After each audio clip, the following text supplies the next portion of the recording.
I've always been the kind of guy who finds peace in fixing things, especially vintage motorcycles. After long hours at a corporate law firm, where paperwork piles and endless meetings drain the life out of you, my garage became my escape. The smell of motor oil, the familiar feel of grease-stained tools in my hands, and the old rock songs playing from a battered speaker, it was my sanctuary. Lately, I'd been completely consumed by a project, restoring a 1969 Harley-Davidson. It was a real beast, and after months of meticulous work, I was finally nearing the finish line. Just a few more tweaks, a good polish, and it would roar back to life. One Friday evening, as I was tightening the exhaust pipe, my wife, Emily, walked into the garage. She was holding a mug of steaming coffee, her usual soft smile on her face. "Mark," she said, "I'm heading out tomorrow for Kara's bachelorette party. Remember I told you about it?" I barely glanced up, nodding absent-mindedly. Emily and Kara had been best friends since high school, and weekends like these were nothing new. I didn't think much of it. The next morning, Emily left early. She was dressed casually, just jeans, a loose sweater, her hair tied back.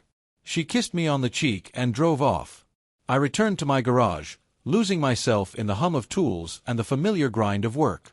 Hours slipped by, and it wasn't until the golden hue of the setting sun poured through the windows that I decided to take a break.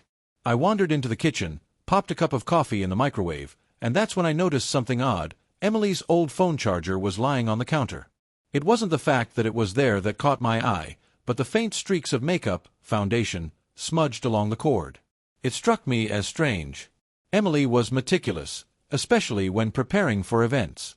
Still, I brushed it off. Maybe she'd been in a hurry. That night, Emily came home laughing, her cheeks flushed as she showed me photos from the day, a group of women clinking glasses, their faces lit up by the glow of neon signs. Everything looked normal, but one picture made me pause. Through the window in the background, I could see the ocean stretching out into the distance. "Where was this taken?" I asked, trying to sound casual. "Oh, funny story," Emily replied with a laugh. After some time at Kara's place, one of the girls suggested we drive to a beachside bar. Totally spontaneous. Kara thought it was a great idea, so we went. It was such a fun night. Her explanation made sense. The photos matched her story, and her smile was as genuine as ever. I let it go, chalking it up to my own overthinking. But a small, nagging feeling had settled in the back of my mind, and I couldn't shake it. A week passed, and the unease I'd felt faded into the background. Life went on as usual, and I told myself I had no reason to worry. But then came a Sunday morning that planted a seed of doubt I couldn't ignore.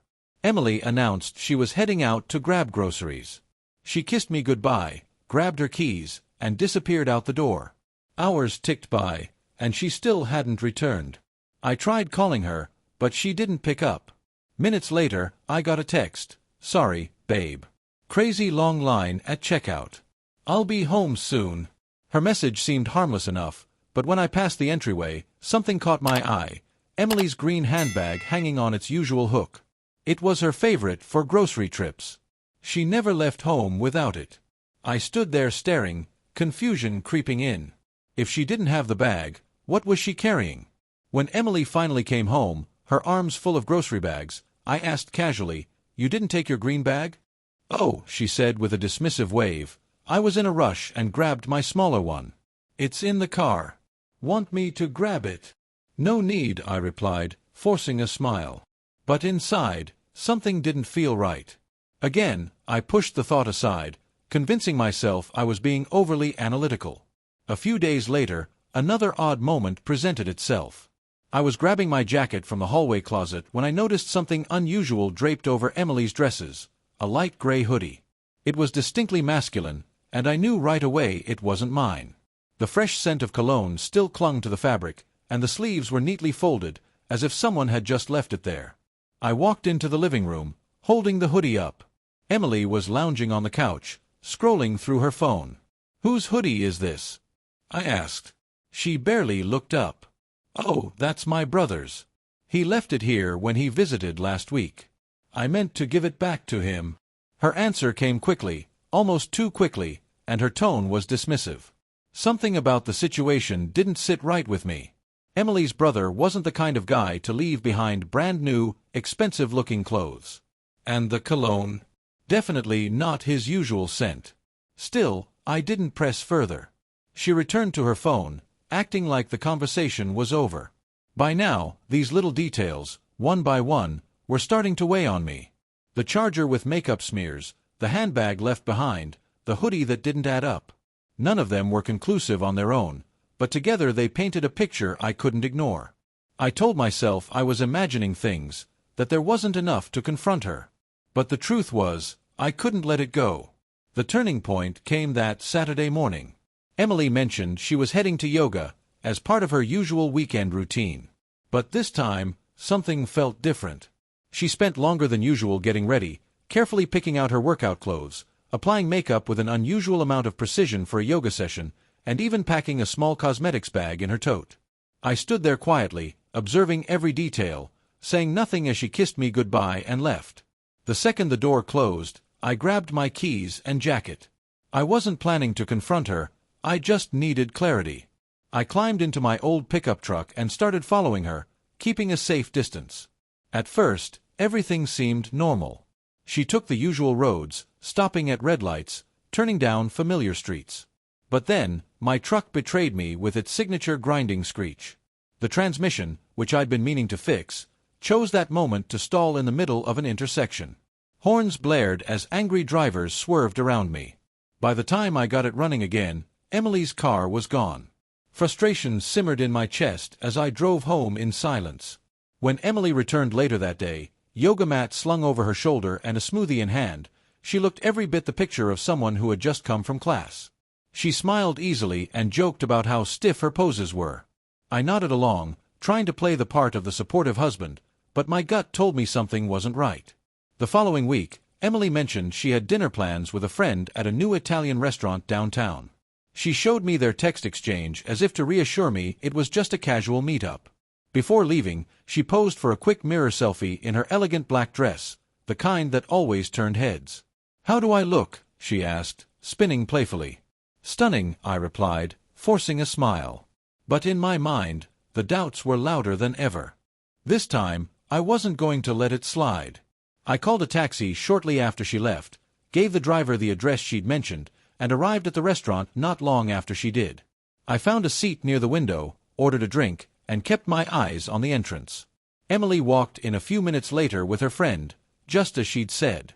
They sat by the window, shared a bottle of wine, and laughed like nothing was out of the ordinary. Everything looked perfectly innocent, no secretive glances, no suspicious behavior. When dinner ended, they hugged, hailed separate cabs, and went their separate ways. That night, for the first time in weeks, I let my guard down. When Emily came home glowing, raving about how good the pasta was and how nice it was to catch up with her friend, I believed her. Maybe I'd been overthinking everything. Maybe the little oddities were just coincidences.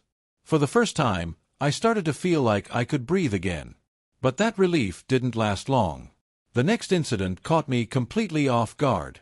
Emily told me she was taking a day off work for herself, a self-care day, as she called it. Shopping, coffee, maybe a manicure. It all sounded harmless, and I told her to enjoy herself. But deep down, I couldn't shake the feeling that something was off. Instead of staying home, I decided to head into the city myself, blending into the crowds and keeping an eye out for her. After a couple of hours, I spotted her on a street corner. Her coat was wrapped tightly around her, her hair down, and her phone in hand. She wasn't browsing shop windows or carrying bags, she was waiting. Moments later, a man appeared. He was tall, dressed sharply in a dark coat, with a few days of stubble on his jaw. He walked up to her casually, and the way they started talking told me they weren't strangers. Their conversation seemed relaxed, familiar, like two people who knew each other well. At one point, he placed a hand lightly on her shoulder. Emily smiled and gently brushed it away, laughing at something he said. They stood there for about 10 minutes, their interaction subtle but intimate. Eventually, the man disappeared into the crowd, and Emily walked into a nearby salon. I froze, standing there on the sidewalk as my thoughts spiraled. Nothing they did had crossed an obvious line, no dramatic gestures, no kisses, but the familiarity between them made my stomach churn. I couldn't deny the instinctive feeling that there was more to their story than what I'd seen. When Emily came home that evening, her nails freshly done and her shopping bags in tow, she was her usual cheerful self. I asked about her day, and she smiled, describing it as perfect. But now, the questions in my mind were multiplying. Who was that man? How did they know each other? And how long had this been going on? I wasn't ready to confront her yet. I needed more answers. But one thing was clear. This wasn't just my imagination. Something was happening, and I had every reason to find out what it was. I couldn't keep this to myself any longer. The weight of suspicion was growing too heavy, and I needed help. That Saturday night, I called up my closest friends, Tom, Jake, and Ben. These weren't just drinking buddies. They were the kind of guys you could count on for anything. When I explained everything, the phone charger, the hoodie, the mysterious man, they listened without judgment, their faces a mix of concern and determination. Tom, the most resourceful of the group, leaned forward. "Let's start with the guy," he said. "You described him as tall, dark-haired, well-dressed, with some stubble. I've got some contacts downtown. Let me make a few calls." We spent the evening piecing together every detail I could remember about the man. Jake and Ben scoured their networks, messaging friends and acquaintances who might recognize the description. I even tried sketching his face on a scrap of paper. It wasn't perfect, but it gave us something to go on. After hours of effort, we had nothing. No one recognized him. Tom frowned, deep in thought. If this guy's local, someone should have seen him by now. He's either new in town or knows how to stay off the radar. His words didn't sit well with me, but he was right. We were stuck, and I hated the feeling of being at a dead end. That's when Jake suggested something bold. "We'll follow Emily the next time she goes out," he said. "If she's meeting this guy, we'll catch them." I hesitated. The thought of tailing my wife felt invasive, but I needed the truth. We agreed that Tom and Ben would take turns following her, using Jake's old, inconspicuous station wagon. The first day, Emily said she was heading to the mall. Ben followed her, keeping a safe distance. When he returned to Tom's garage that evening, his report was uneventful. She went shopping, stopped for coffee, and got her nails done. Nothing suspicious. I wanted to believe it was a sign I'd been wrong, but something still didn't sit right. Emily was sharp. If she was hiding something, she wouldn't make it easy to catch her. A week later, we got our first lead. Emily told me she was meeting friends for dinner again, and this time, Tom followed her. About an hour after she left, my phone buzzed. Tom's voice was tense. "She didn't go to a restaurant, Mark. She's at the Astoria Grand Hotel. Third-floor lights are on, and she's not alone." My stomach dropped. Tom sent a blurry photo of Emily entering the hotel in an evening dress. Beside her, barely visible, was a man. It was him. Tom waited in the car for hours, watching. Eventually, Emily emerged, her hair slightly tousled, her coat draped over her shoulders. She looked around nervously before heading to her car. That night, I stared at the photos until my eyes burned, my mind racing with anger and disbelief. The next time she went out, Jake followed her to a different location, an upscale Italian restaurant. This time, she wasn't with friends. She was with the same man.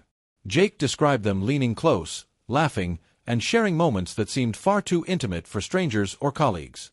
His photos confirmed it all, her hand brushing his arm, his hand resting on her back. It was clear now that this wasn't just my imagination.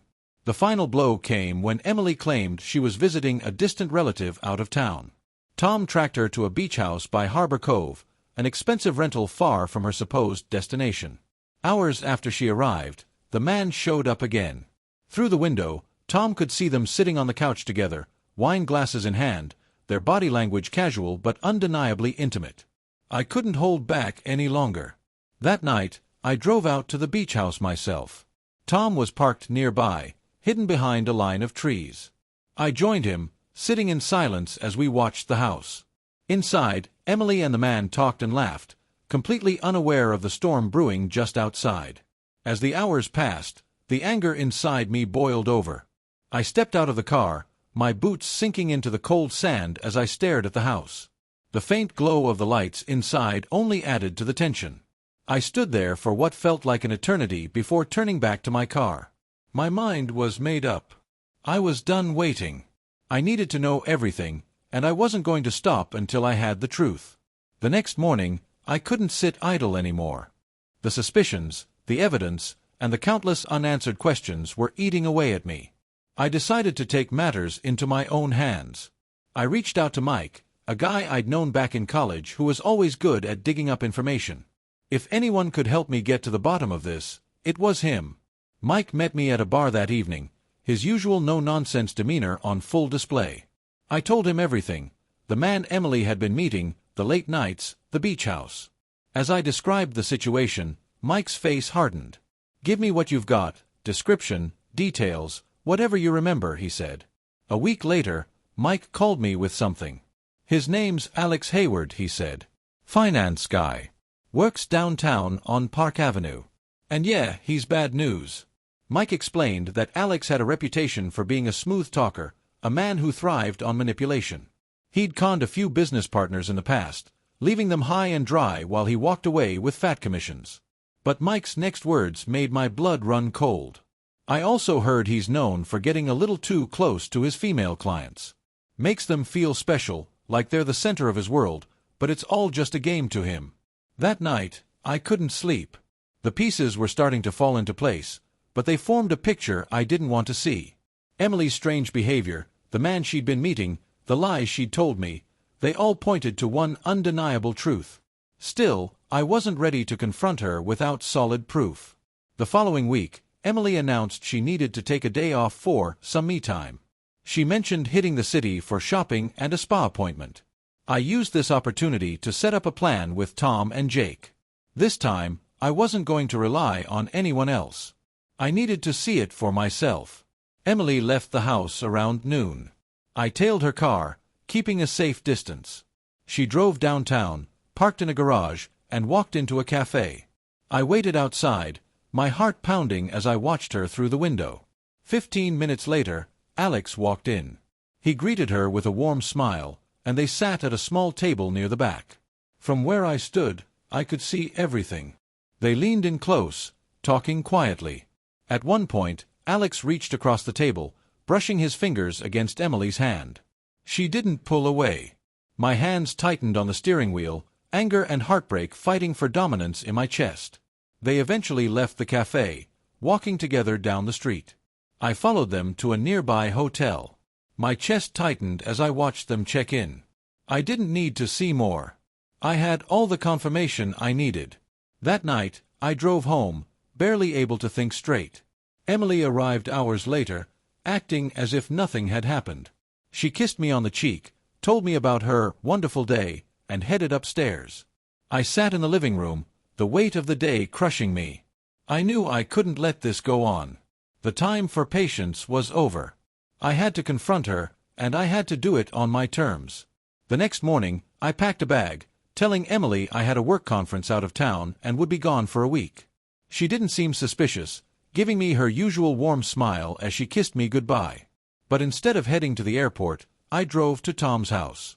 Together with my friends, we began gathering everything we had: photos, timelines, and every shred of evidence that connected Emily to Alex. It was all coming together now, a clear and damning case that I couldn't ignore. And as much as it broke me, I knew what had to happen next.